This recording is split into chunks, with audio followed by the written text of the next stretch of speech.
hey, what would it be like if you just showed up as you? And then your job is when you catch yourself self-censoring or wanting to people please and make sure that I like what you say. It's not about that. It's about being unfiltered and letting yourself really go there because through all the stuff that you say, there are going to be kernels of wisdom. Welcome to How to Trust Yourself, the podcast for anyone who's done with the endless second guessing and ready to tune in to your inner guidance. I'm Anna Holtzman, and I get that feeling of trudging through life like you're wading through mud, trying to figure out which way to go. In my 20s, I spent more time asking what should I do with my life than writing about crushes or bad dates in my journal. I've tried on a lot of answers: architecture, publishing, editing reality TV for a decade, and finally landing on therapy and coaching, helping people like you connect with your purpose. But here's the thing I've learned through all those twists and turns. Trusting yourself is the key to moving forward, even when the path feels messy. So if you're ready to stop doubting yourself and start listening to your gut, you're in the right place. Let's dive in. Welcome back, dear listener. If you have ever thought public speaking is for extroverts, not for me, then this episode is about to feel like a deep exhale. Today, I'm talking with Stephanie Thoma, speaker coach, best-selling author, and founder of Connect with Confidence.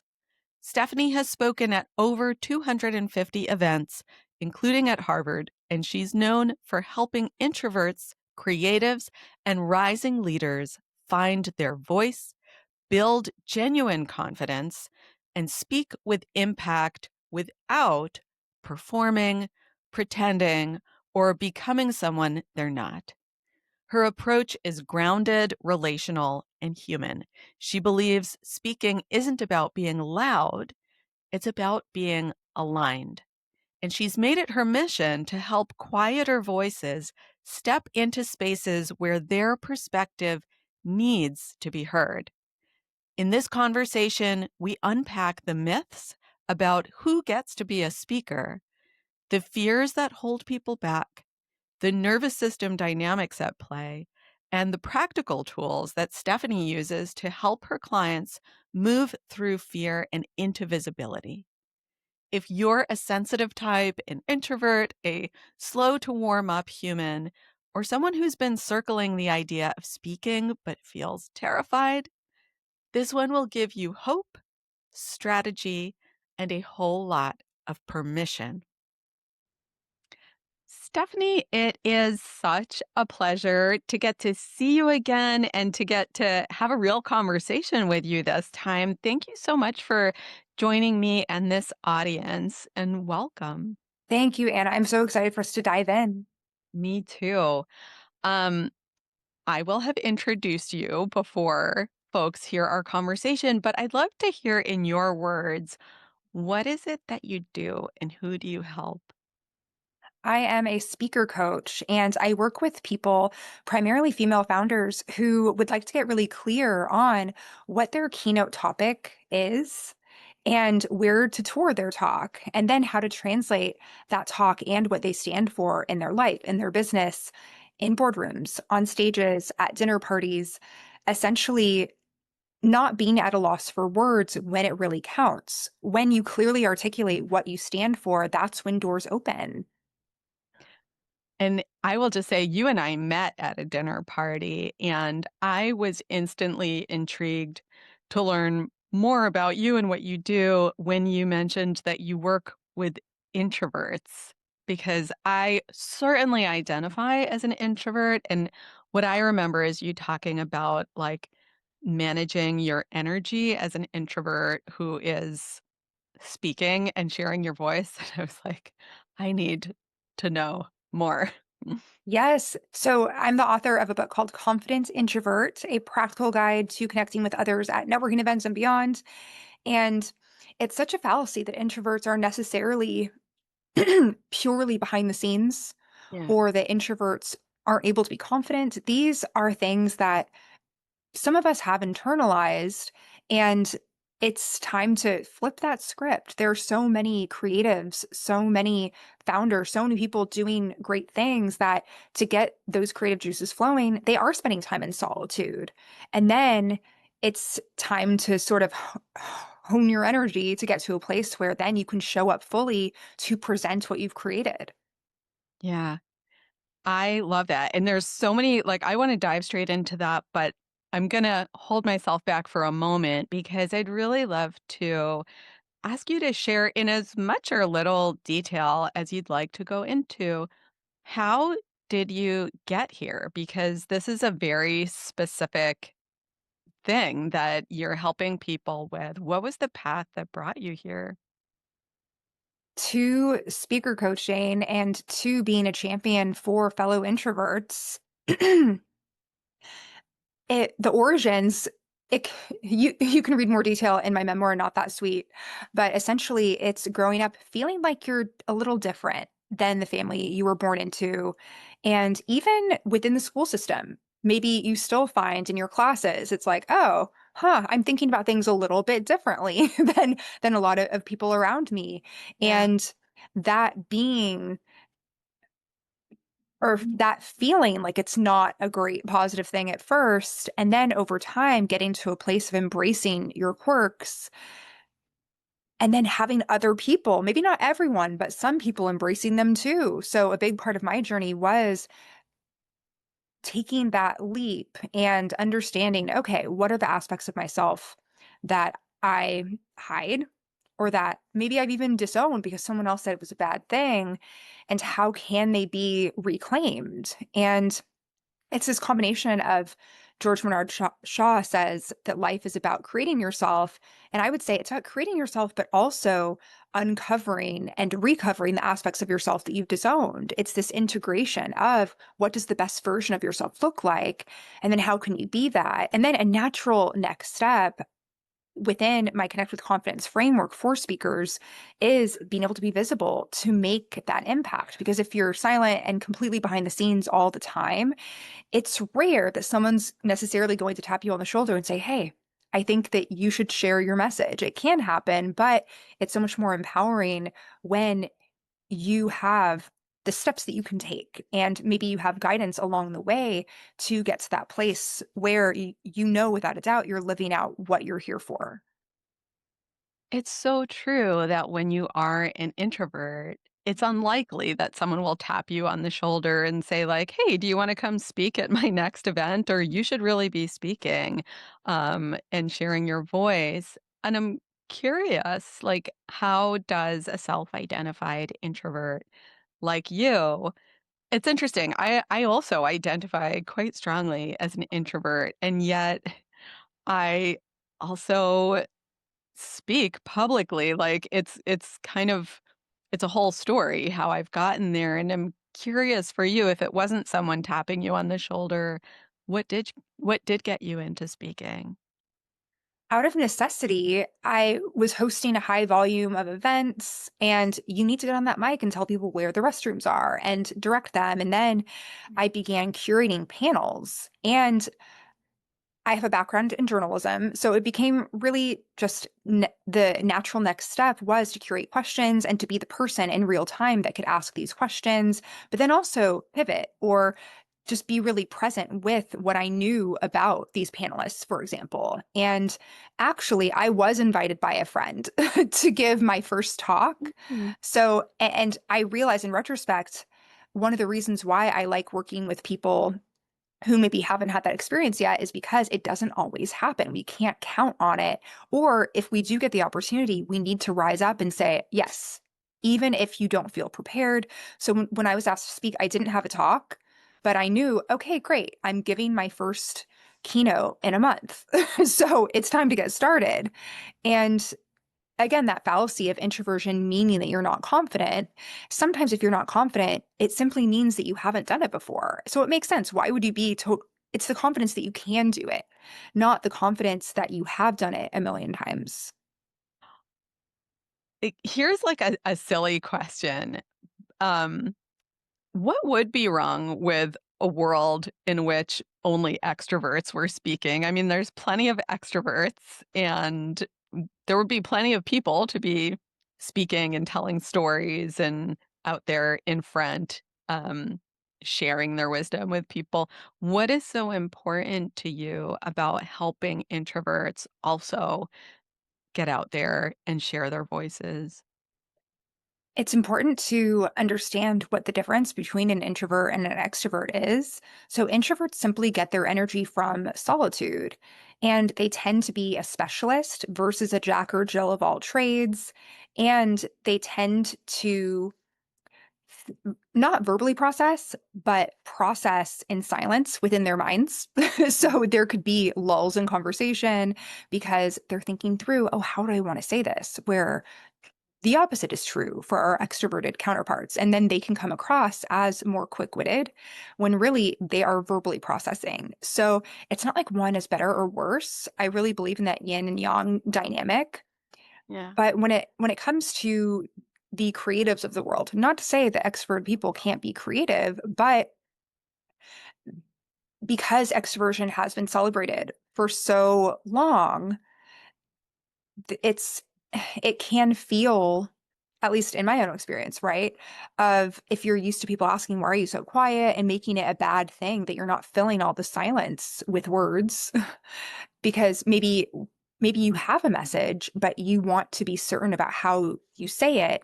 And that level of thoughtfulness that many introverts tend to have is something that can lend itself to really being impactful within an audience. And it doesn't even matter who's in the audience. People Yeah. tend to respond to the nuances if you can speak to and show that you understand their experience or problem that they're undergoing. And then, oh, look, there's a solution, there's a mindset reframe. And I also don't identify as 100% introverted, right? It's all a spectrum. Yeah. So I'm even more of an ambivert, closer to the middle, but I skew a little more introverted. And people would be surprised to hear that because I've done so much with events and public speaking. And I wonder if you can relate to this, right? There's a Yeah. misconception around how you show up with confidence Yeah. and if and what it took to get to that place. Yeah, absolutely. It's so funny. Just literally yesterday, I was out in front of our house with my husband, and our neighbor who we're friendly with was there.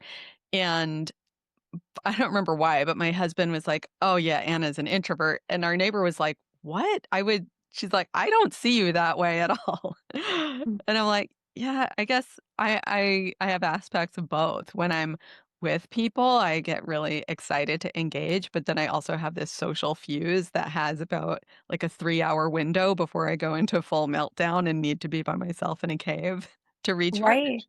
Well, and something else that I'd like to bring up is around what depletes you versus what energizes you. Because even if, let's say, you have a more finite amount of energy in general, if you are doing what you absolutely love, it can be energizing. Just like if you're speaking with someone, let's say person A, person B, you're speaking with person A, and you feel like, oh my gosh, I have to go right now. I'm just like, this is too much for me, overstimulated, versus someone else where you're riveted. Yeah. And and so there are so many nuances to this. So I would encourage people to get curious about those nuances. And an aspect for consideration that I have in my book is about your level of introversion and how authentic it is to you. So I know in my own experience, I kept to myself more than was actually comfortable for many years because of a fear of being judged or misunderstood, because that had actually happened so many times in ways that I didn't want to replicate or repeat. So I don't want to understate that it can be an act of bravery to begin to put yourself out there. And it's not about, oh, I don't care. Like people, they can judge me if they want. Actually, no, our social ties matter. And we Mm. need to have people in our corner, but it's more about having those select few people that you know are in your corner and you know will get curious if they hear a rumor versus believe it and then piece out of your life, for example, right? So having a solid support system really lends itself to being able to take these leaps. I think that's such an important point because so much of when folks have a fear, of visibility, a fear of speaking, which is, this fear of visibility is a large part of what I work with clients on. And so much of it is about a fear of rejection. And I think every human being can relate to this in some way, but I think something that we don't always realize at first is that we think, well, if just one person rejects me, I'm going to feel so unsafe. Actually, we don't need the entire world to accept us or like us. Thank goodness, because nobody is ever going to have that experience of every single other person in the world loving you and accepting you. But we actually just need a handful of people. Sometimes it's just one person that we know is in our corner to give us that sense of safety and anchoring that makes it possible for us to step forward. Another component that can be so valuable to internalize is, and you've probably heard that people are in our lives for a reason, for a season. It's not always about that, core family, so to speak, that's there from the time you were born until the end, or even for a period of 20 years. Sometimes we go through different experiences in life chapters. And I do believe that there are some people that are actually meant to have a higher volume of relationships. And to sort of get used to, okay, like I learned something from that, or, oh, okay, there's not resonance there anymore. Okay, like I'm going to love myself and we're going to keep going. I love that, and I really relate to that, and it's interesting to hear at this moment because I feel like this whole year has been part of like a period of evolving for me, and I'm noticing like, oh, it's not like I'm necessarily separating from old friends, but just finding greater resonance sometimes with folks I'm meeting who are on a similar journey to me at this particular point in life. And it almost feels like friendships are a part of how I grow, actually. It's like I need growing partners who are growing in a particular way that's similar to how I'm growing. Yeah, it's I remember in high school, I had a conversation that now I think is funny with a friend. And I said, "Hey, it seems like you've been pulling away." And I felt super exposed and vulnerable when I said it. And then Yeah. she said, "Oh, well, it's just because I find you less interesting." Oh my goodness. Blunt. Ouch. Yep. And I was like, "Oh." And, it felt like a blow to the ego for sure. And I was like, "Okay, so you only want to hang out with friends that you find interesting." She's like, "Yeah." And, this is a friend that I'm still friends with today. Not to say that that Wow. dynamic continued. She's now a therapist. She has learned. Wow. But I mean, no, I definitely remind her of when she said that. Like, remember when you grew Amazing. tired of me when we were teenagers? That But says a yeah, lot about this friendship that you were able to move through that we together. moved through that because I decided to not make it mean that I was uninteresting. Yeah. I mean, if anyone else has had a life with twists and turns and weird shit happening, it's like, nope, being uninteresting is not my problem. Sorry. Yeah. So I knew that was kind of something with her not being able to see the Right. value that I had, or at least the interestingness that I had that never left. So yeah. And then yeah, we did talk about it. And then I think her studying therapy Yeah. helped her to become, a really great friend today. Wow, that's amazing. But yeah, I feel like I catch like the essence of what it sounds like she probably meant, which is like, yeah, I have a couple of friendships that have spanned since childhood and they never fell apart, but there've been years where we've had less contact and years where we've had more contact and we've kind of like, come in and out of resonance, I guess, with what one another was growing through in that season. Right. And I think it's like there's a nuance, right, between being blunt and then being tactful and being truthful. Yeah. And I appreciate it's like if you don't know how to be tactful, then be blunt because life is too short to try to read between the lines. And there was a point in time where actually I decided I will not read between the lines, intentionally so, because for those of us that are maybe overthinkers and that keeps us a little more to ourselves than would be would be us in our prime thriving, Yeah. then it can be useful to say, what would it be like for a week, for a month, for a year to just take things as they are and maybe to set the expectation with people. Hey, if there's an issue, I would appreciate that you bring it up. Or, if you want to process it on your own, you take your time, but I'm going to operate in this relationship like things are going well, Yeah. unless there's something that you tell me. But yeah, just making it clear that you're not going to respond to passive aggressiveness or any of the coping mechanisms that some people use. But then that can get a little bit, it can get interesting. It can get dicey, it can get spicy because Mm. not everyone values open or direct communication as much. And sometimes you learn Yeah. because you're certainly not going to be perfect in every interaction. Yeah. It's interesting. I was just thinking, like, it's interesting. We've kind of veered in a sense into this topic about relationships and friendship and connection, but I'm not at all surprised that we're talking about connection because speaking is very much about connecting. Well, when it's going well, it's very much Mhm. about connecting. And I want to segue back into that more directly and ask, when clients come to work with you on speaking, what are some of the fears or barriers that they often show up with? Maybe they have to do with connecting. Oh, yeah. So a new client that I just started working with, she let me know. She wanted to reassure me that, hey, if I ever trigger you, I'm very good at reading facial expressions. And I want to be sure that although you're creating a safe space, I want to create a safe space as well. And Mm, I saw the nuance in that. And first I praised, oh my gosh, that's great that you have that awareness of wanting to create a safe space for your mentor. However, if I am triggered, that is my responsibility. You don't yeah, need to be reading for micro facial expressions, or if something seems to have made me feel a certain way, it doesn't become off limits. This is about you and your growth and development. And if there is something super triggering, which I will say has not actually happened in my coaching career because I have healthy boundaries, and I don't make it about me, even if someone makes a negative comment and I can relate to it, I understand, oh, they don't know. So it's not about me.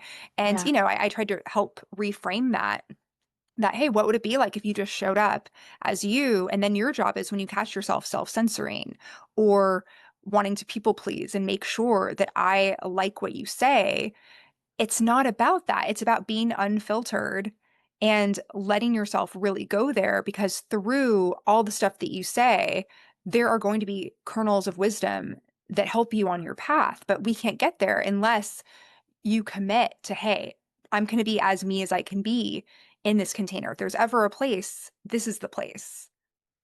yeah. I think those themes that you are talking about people pleasing and self censoring, I feel like those are some of the can be some of the strongest barriers to a person even feeling like they could potentially be brave enough to do something like speak to an audience from a stage or on a podcast or, any arena like that. And when we're speaking with someone one on one, particularly if the person is a coach and their intention is, you know, to help their client, that's such a great place to practice, as you're saying. How do you help that client then navigate, like, well, what if I am standing on a stage, let's say, and talking to an audience of people where I can't have a reparative conversation if they are upset by something that I say? Like, how how do you navigate that, or how do you help clients navigate that? It's not about gaslighting yourself into thinking that everyone loves every single thing that you say. However, it's also not about the opposite. So, I had a client I was working with, a musician, and whenever he got on stage, he would scan the audience, and he would inevitably find someone giving him the stink eye. and Yeah. it would really shake him up. And he would think, "Oh my Yeah. gosh, should I even play?" Or his eyes would dart, and while he was performing, he'd see someone left the room. "Oh my gosh, it's that bad?" Or you know what I mean? When Yes. really it's like, "Okay, hold on. What are 5 other things that this could be?" And the reason Yeah. why I recommend that, sometimes our intuition is right. Maybe that person had to use the restroom, or maybe they actually don't like your music. It's true. That could be the case. Or maybe someone has something in their eye, or maybe you remind them of their ex and they're like, "Oh my gosh, looks just like that person," you know? So Yes. we don't know. So to get less curious, and this takes such discipline to intentionally be less curious about the Mm. things that cause us to feel disconnected and to Yeah. become more curious about the things that help us connect with that truth that we are all connected. And Mm. I saw on another podcast that Chris Jenner, so whenever she walks on a stage, she has the internal monologue of everybody loves me, and she Ama believes it. And is it true that everyone loves her? Probably not. But do Mm. some people love her? Do a lot of people love her? Yeah, objectively, totally. So, whatever you choose to feed yourself, this is where coaching can come in and really help transform. It's time to identify what is the voice that you want in the back of your head? What do you want it to be saying? And you can actually take steps to make that happen. A part of how I work with clients is with hypnotherapy. I'm a certified hypnotherapist, and if you find that there is a reoccurring thought or feeling or habit that you would like to break, sometimes it's not always about working at things in a three-dimensional sense. It can be about clearing out almost the track that's on repeat in the back of your mind that is perpetuating those behaviors or those beliefs, and then the reality that you're in that you'd like to get out of. Yeah. I love that story about Kris Jenner saying to herself, "Everybody loves me." I mean, it's funny, it's humorous, and we know it's not objectively true, but it makes so much sense to me, and I've actually funny enough, I think I've even said that very same phrase to myself in my head at times before speaking, not because I believe, like you said, I believe that every single person loves me, and not because I believe that everyone should or needs to love me, but because that sentence is very soothing to my nervous system, and it puts me in a state of seeking connection rather than seeking the stink eye, like you're saying, because Yes.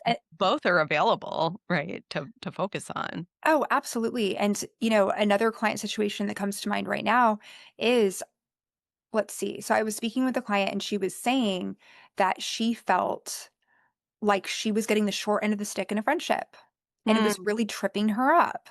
yeah, And she was telling me that, I invite this friend out time and time again to all of these events and stuff, and this friend is not returning the favor. And yeah. I asked, "So is your friend well connected?" And she was like, "Huh." I'm like, "Are you more socially connected than your friend?" She said, "Yes." And I said, "Well, maybe she's giving you all she has. Maybe she gets 5 invites a year and you get 4. We really don't know." Mm, So it's, yeah, this all comes down to mindset stuff that allows us to be more grateful and more curious than judgmental, because sometimes we want certainty so badly that we'll make up a story that doesn't serve us, that perpetuates an experience that is not the best, when yeah, really, if we get curious or decide that, oh, I'm going to believe they're both equally delusional. Everybody hates me, everybody loves me. It's like, I yes, mean, if we're going to the truth of humanity, then maybe everyone does have love for you in some way, right? In yeah, some philosophical, spiritual way. So it's not wrong. yeah, right, and each mm, story will trigger a different nervous system state or mindset, which will lead to feeling differently while we're speaking. I'm thinking of, like, another just I don't know, this is a metaphor I find helpful for most things in life, is if you're riding a bicycle You could be focusing on the crack that you're trying not to fall into, and that's where you will go. Or you could be focusing on your destination, and you're a lot more likely to reach it and less likely to fall into that crack, right? Right. A quick pause here because I want to invite you into something that I think could shift the way you feel about showing up. If you're a sensitive creative or entrepreneur, and the idea of being really seen and heard brings up fear, resistance, or that, oh no, not me feeling, you are in good company. My free visibility workshop, Let Yourself Be Seen, is all about making visibility feel safe to your nervous system and true to you. We'll explore how to work with fear as a doorway into more authentic self expression so you can share the work that matters most to you without pushing, pretending, or burning out. You can save your spot or catch the replay at annaholtzman.com/be seen. Okay, let's get back to the conversation. I'd love to ask, like, are there other super common fears that people come in with and maybe other tools too that you help folks with in your work with them?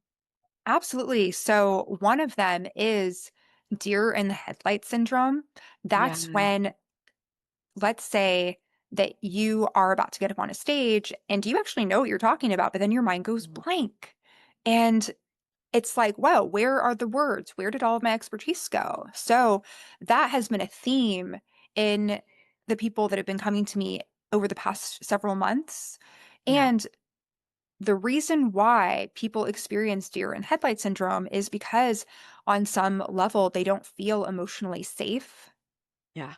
Yeah. within the room that they're in. Maybe it's a group of people that they've never met, or maybe it's even people that they know well that they don't actually believe have their best interests at heart.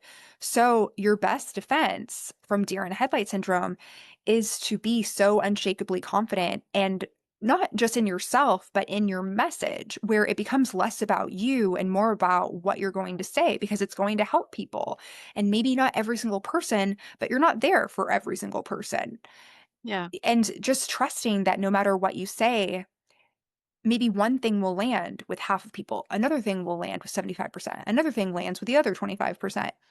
You can't always pinpoint exactly the one thing that universally, I mean, depending on how niche this group is that you're speaking with, right, is going to help people connect with what you're saying. But yeah, having that internalized can really help from you from ever experiencing that again. I love that, like, that making it about the message, not about yourself, because we tend not to be afraid that our message is gonna be well, I don't know, we might be afraid that our message is gonna be hated and rejected, but I think the idea of a message is something that feels external to us, so it doesn't feel like a survival threat, in the same way as thinking about, like, are people gonna like me versus Mm. this message is I mean, something external. especially as women, likability, it does matter. And Yeah, pretty much anyone who is well liked, they can actually go relatively far.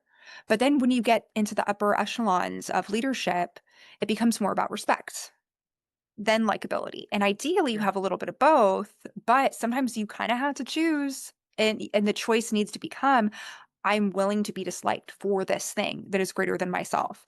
Because it's not about you being liked or not, but it's something that it's a trap that people fall into that keeps them from being the highest expression of themselves. yeah.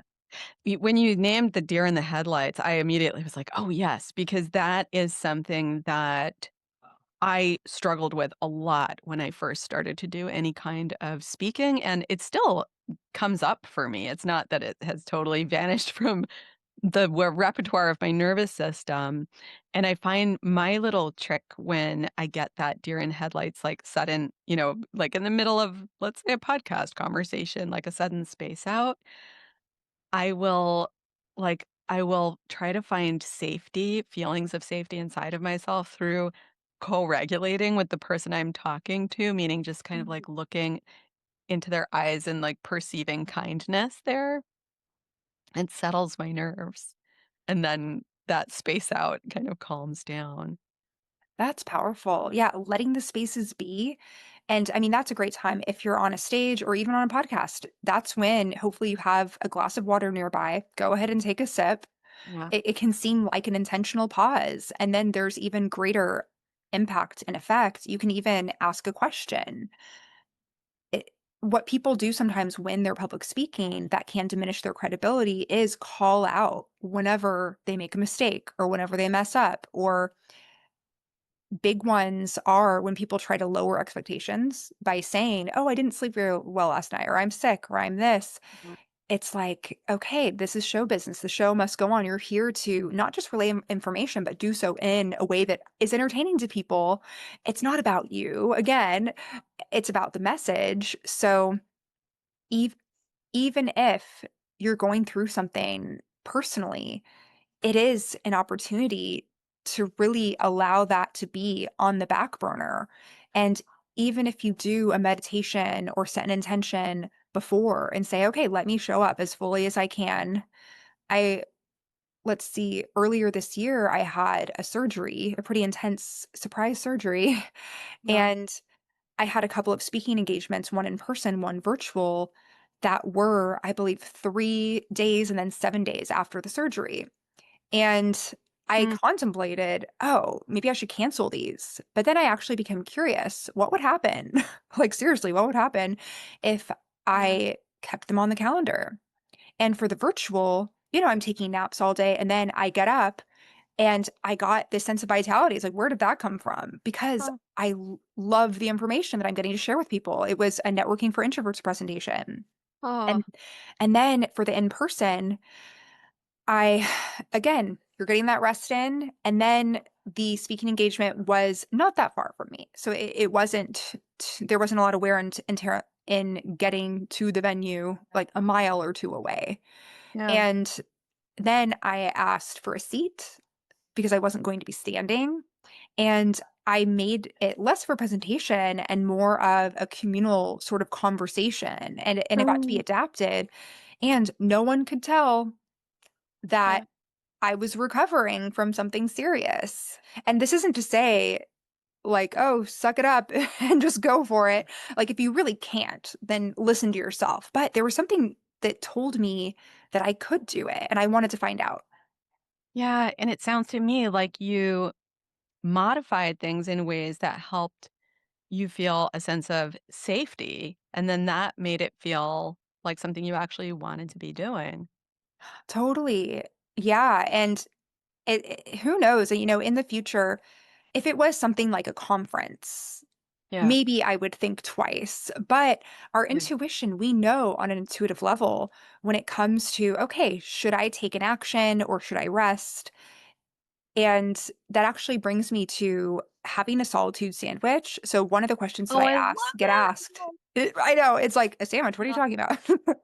um, but especially as an introvert with finite energy, how do you show up fully when you're public speaking or when you're at a networking event, at a dinner party?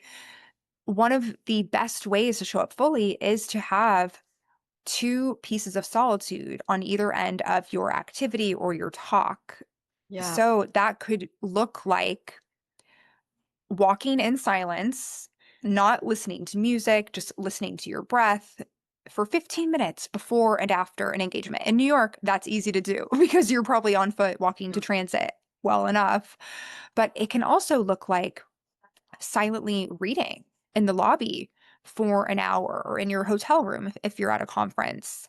And if you have ever been in the situation where you're going, going, going, going, and then you have to leave immediately because all of your energy is gone, and maybe it was gone a while ago, but it just hit you, then prevention is the way to go, where you're taking that time beforehand, but then you're not riding that temporary buzz to the point where then you still end up burning out. Then you take quiet time after. Yes. I love that you call it a solitude sandwich. I've actually used the phrase safety sandwich. I Mm, so identify with this concept. And yeah, for me, it's essential. Like anything that's going to feel like an intense, energetic exchange, I need it to be bookended with downtime. Otherwise, I just get totally fried. Um, so I'm gonna borrow that phrase now, solitude sandwich. Yeah, go for Um, it. I also want to ask about a, a a fear that many clients of mine tend to have when it comes to speaking or really sharing their voice in any way, whether it's in written form. Um, it comes before the speaking itself. It's the fear that shows up in the form of, well, I don't even know what to talk about. I'm curious if that comes up with folks you work with as well, and if so, how you approach that. Right. Yeah. So there are it's very rare that someone comes to me and says, "I have no idea." Usually it's too many ideas, but Mm. it can be framed in a way that, "Oh, I don't know," because there are 10 or 20 ideas. So Yeah. the key is, what are the ideas that you've already thought of? If you say you don't know, but you want to do this public speaking thing, then chances are that you're feeling a sense of overwhelm that's blocking those ideas from you, but they're there. Yeah. So I recommend to my clients and to frankly anyone to get into a meditation practice daily. And the sweet spot is at least 12 minutes a day. 12 minutes is where you will get the most bang for your buck. The studies show that, you could meditate for hours, but if you do those 12 minutes, you're going to have so much more mental clarity. Mm. And so what we do is we identify, okay, what are the top, if you have so many ideas, the top 10, and then I can tell when you are saying your ideas, which ones you're the most excited about, which ones are kind of like meh, and we're not going to go with the meh ones. It's about what are you actually excited about? Because this is something as a keynote, you're going to be repeatedly talking about. So if you can maintain that excitement because it's at a soul level resonance of your life purpose versus something that's fleeting, oh, this seems popular right now. The ideal is when something is popular right now, but you also happen to be an expert in it and you love it, you know? So it's important to be able to ride those waves. But yeah, I'm thinking of a client right now um, who is an expert in women's health and endometriosis. And she was Mm. also really focused on, but I want to be an advocate for ADHD and an advocate for neurodivergence and autism and all of these things and being a first generation PhD and all of these different wonderful things that make her unique. However, it's like, okay, if you're going to talk about these other things, all roads need to lead to Rome, right? All roads lead to Rome. Make sure that if you're talking about one thing, allow it to be intersectionality, where you're able to tie in your main thought leadership point. So that's that's an exercise that I would recommend that anyone listening try to do that on your own. And if you are interested in having some support in that, that's a part of what I work with people through in my bold action clarity calls. So yeah, that's an hour where we go through, okay, what is the one takeaway that you could get? What's the one thing that you could be more clear on? Yeah. I think this is kind of perfect timing because we're at that point in our conversation where I'm going to wind us down into the final three questions that I always ask every guest. And I usually ask this last, but we're right in there. Like, if folks want to find you and learn more about your work and possibly work with you, what's the best way to get a taste of that? It sounds like this call might be that way. Yes. So, how to book one of those calls where you get one actionable takeaway. I had a woman recently learn what the name of her signature talk would be. I had another person who learned the common thread throughout all of their seemingly random areas of interest. And, the list goes on. So, how to look into booking one of those would be at Stephanie Thoma, THOMA.com/, coaching. And then from there, there's a link where you can book your clarity call. And for those that want to stay connected, I do have a weekly email newsletter with different speaker tips and resources that goes out every week. And you can sign up for that at stephaniethoma.com/newsletter. Cool. Any other spots where folks can connect with you? Oh, Maybe yeah. So I'm on LinkedIn? LinkedIn. I'm also on YouTube. So there's a weekly YouTube video that's going on. I'm on LinkedIn every day these days. So Well, my handle on every platform is going to be Stephanie Thoma. Great. And I'll put that in the show notes, of course, so folks can find those Oh, yeah, links and the book, easily. if you're interested in Confident Introvert, Yeah, Confident Introvert can be found on Amazon and whoever books are sold. You can also go to stephaniethoma.com/books. that title really speaks to me. Confident introvert. Um, and then if there is a soapbox, I feel like this question I ask every guest, but it's very tailored to you. If there is a soapbox message that is infused into everything that all the work you do, the speaking you do, the writing that you do, what would that message be? Mm.